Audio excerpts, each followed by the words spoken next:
it's not what you say all the time, it's what you do. It's not the words, it's the deeds.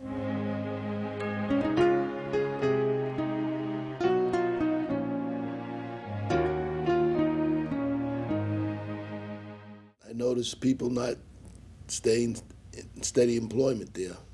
And the first thing struck me was that I was going to not be here long myself. And one of the fellows there, a namesake, matter of fact, a fellow by the name of Tommy Tomes, said the only way you protect your job is to have a union.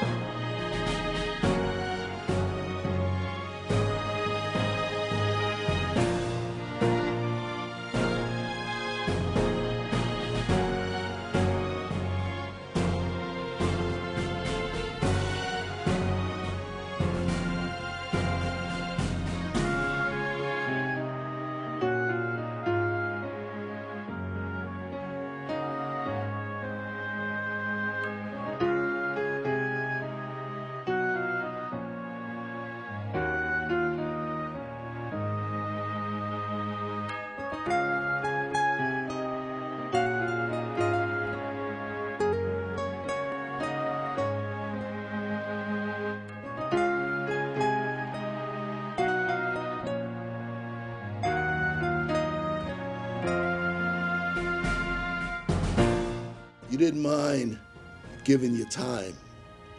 There was never a thought of what rewards you might get at it. Your home life has a lot to do with anything you do in this lifetime. And my parents, I'm the first generation to be born here. My parents were from, at that time, the British West Indies, Jamaica. And they had a lot of pride. And they instilled that in me. They made me, until to this day, I feel the equal of any individual. And you couldn't intimidate me. Yes, there were areas that we all are sensitive to, but I never had a problem facing them or facing an individual that thought they could in any way belittle me mentally, physically, or verbally. I had never had a problem facing those issues. Prior to coming into Local 3, looking for a job when I came out of high school at Schrader, they made automobile tires on Atlantic Avenue in Claremont. And I went up and filled out a form. I was about, I guess, not quite 19 or maybe 19 years of age. And I filled it out, came down, the security guard looked at me, he says, don't you know better? And I looked at him. I said, what are you talking about? He said, they don't hire people of minority. And he says, and you're a black guy, your job ain't coming about. I said, all right. There are many other places, and I'll seek one out, which I did, and you know what? I was lucky, because I kept seeking it out, and I found Local 3.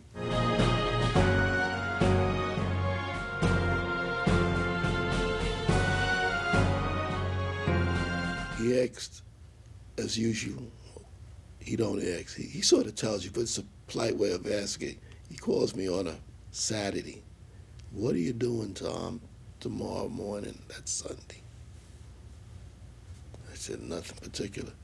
He said, I'd like for you to go out to Marine Airport, 1199, taking a group of organizers down to Charleston, South Carolina. And I said, okay.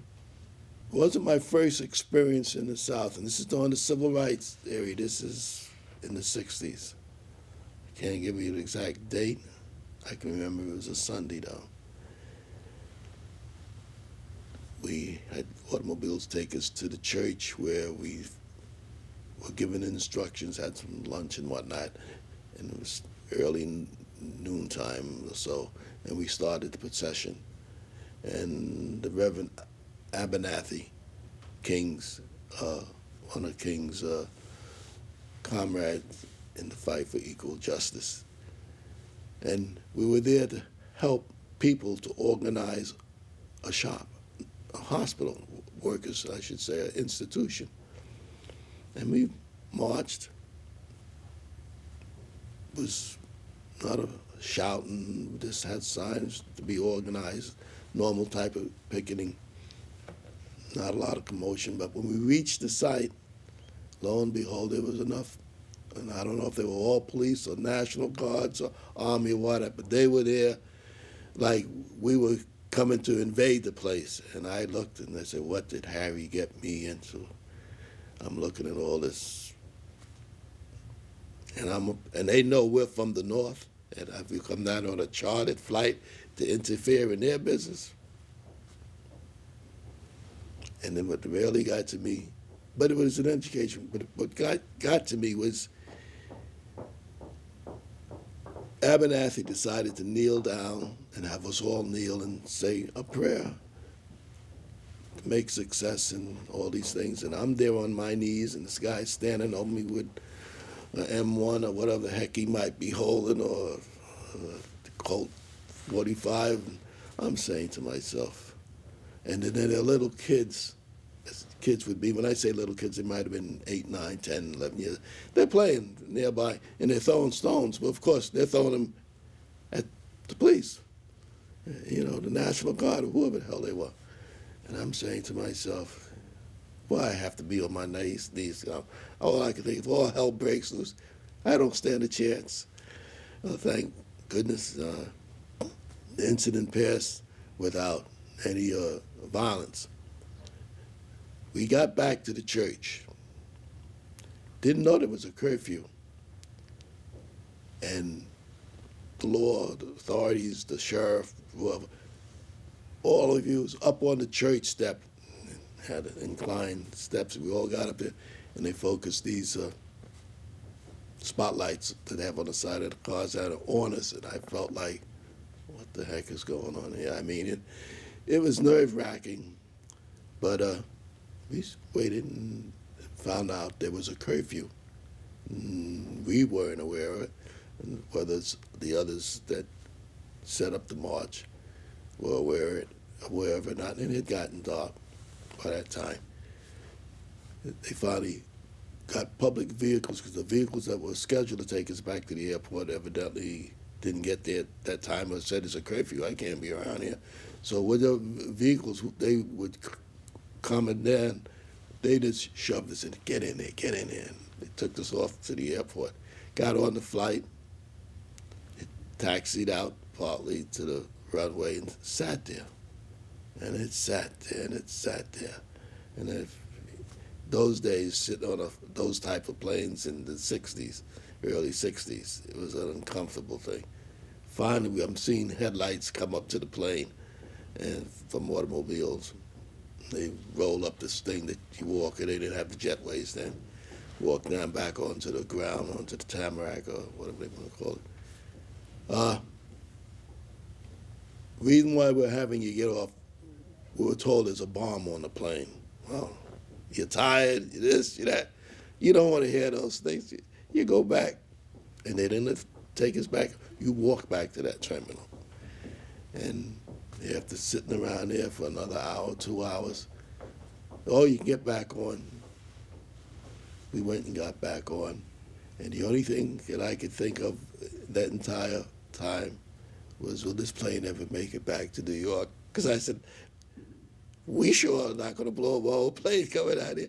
Now they wanted to make us get off so they can put something up. So your mind ran in a million directions. And we got back, and I told Harry about it. And in the back of my mind, I was saying, I hope he never called me again for this type of thing. But then, you know what? If it happened today, I'd do it again. The world is not just us or them. The world, it's a condensed thing today. I mean, we're learning rapidly, and if we don't learn to coexist, and though we may view people differently because of the difference of the politics, the difference in language, we're going to have to learn to overcome those barriers. It's teamwork, it's understanding. And I think if we keep that focus out front and what we've learned through the unity of working with one another outside of our jobs in the community, we can make this place the type of world we've often spoke about. What you learn, if you don't pass it on, what good is it?